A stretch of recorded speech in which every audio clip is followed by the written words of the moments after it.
নমস্কার বন্ধুরা, চলে এলাম আজকে আবারও একটা অন্য রকমের ভিডিও নিয়ে। দিনটা ছিল 21শে জুলাই, আমার এক বান্ধবীর বিয়ে। তো দেখো, বিয়ে মানেই খাওয়া দাওয়া। তো দিয়ে দিয়েছিল ফার্স্টে জল, তারপরে দিয়েছিল প্লেটে রাধা পল্লবী আর চানা মশলা। রাধা পল্লবীটা যেরকম বেশ সুন্দর মচমচে ছিল, আর চানা মশলাটাও খুব সুন্দর ঝাল ঝাল ছিল, দারুণ লাগছিল খেতে। তারপরে প্লেটে দিয়ে দিয়েছিল আমাদের ফিশ ফ্রাই। ফিশ ফ্রাইয়ের সাইজটা তোমরা দেখলে বুঝতে পারবে, যথেষ্ট বড়, প্লাস কোটিংটা কিন্তু বেশ ক্রিস্পি ছিল। ফিশ ফ্রাইয়ের সাথে আমাদের দিয়েছিল কাসুন্দি, আর তার সাথে ছিল স্যালাড। স্যালাড আর কাসুন্দি দিয়ে খেতে ফিশ ফ্রাইটা দারুণ লাগছিল। ভেতরে মাছের পুরটা দেখো, যথেষ্ট পরিমাণে মাছের পুর ছিল, আর এটা কিন্তু পিওর ভেটকি ইউজ করা হয়েছিল, আর ফ্রেশ মাছ ছিল এর মধ্যে। তারপরেই দিয়ে দিয়েছিল গরম ভাত, আর তার সাথে ছিল ভেজ ডাল। ভেজ ডালের সাথে ছিল ঝুরি আলু ভাজা। তোমরা কে এরকম ঝুরি আলু ভাজা দিয়ে ভেজ ডাল দিয়ে ভাত মেখে খেতে পছন্দ করো আমাকে কমেন্টে অবশ্যই জানিও। আমি তো ভীষণ পছন্দ করি।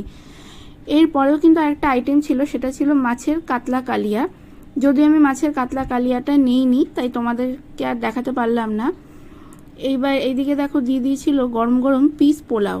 পিস পোলাওটা দেখেছো তো কেরম ঝরঝরে হয়েছে। আর এদিকে আমার ছোট্ট সোনাটা, সে তার নিজের মতন খেতে খুব ব্যস্ত। যেহেতু সে খুব ছোট, তাই সে বায়নাও করছিল যে তারও একটা আলাদা প্লেট চাই, আর সে নিজের মতন করে গুছিয়ে খাচ্ছিল যেরমভাবে পারছিল। তো সেও খুব এনজয় করছিল, আর যারা খাবার সার্ভ করছিল তারাও কিন্তু ওকে দেখে খুব এনজয় করছিল যে এইটুকু বাচ্চা নিজের হাতে একা একা খাচ্ছে। তো ও তো ওর মতন করে মটরশুঁটি খাওয়াতে ব্যস্ত, ভীষণই ব্যস্ত, কোনো দিকে তাকানোর সময় ওর ছিল না। আর এইদিকে দেখো, ওর সাথে ওর দিকে দেখে, মানে ওকে দেখে এনজয় করতে করতে আমাদের প্লেটে আবার চলে আসলো গরম গরম মাটন। মাটনটা কিন্তু ভীষণ জুসি ছিল, আর একদম ফ্রেশ মাটনই ইউজ করা হয়েছে এখানে। তোমরা দেখলেই বুঝতে পারবে যে একটু হালকা চাপ দিতে মাটনটা কি সুন্দর হাতে ছিঁড়ে চলে এসছে। দেখো তোমরা, ভীষণ সফট হয়েছে রান্নাটা।